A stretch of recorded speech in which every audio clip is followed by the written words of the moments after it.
اعوذ باللہ من الشیطان الرجیم، بسم اللہ الرحمن الرحیم۔ 9 ذی الحج کی شب کا ایک عمل کہ جس کی فضیلت 170 سال کی عبادت سے زیادہ ثواب رکھتا ہے۔ یہ رات بہت ہی بابرکت و رحمت والی رات ہے۔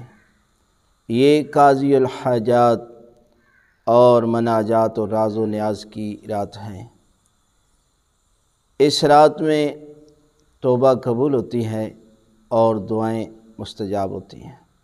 پس جو شخص اس رات میں جاگ کر عبادت کرتا رہے، ساری رات ذکر خدا کرے اور عبادت میں گزارے تو پروردگار اسے 170 سال کے برابر ثواب عطا کرتا ہے۔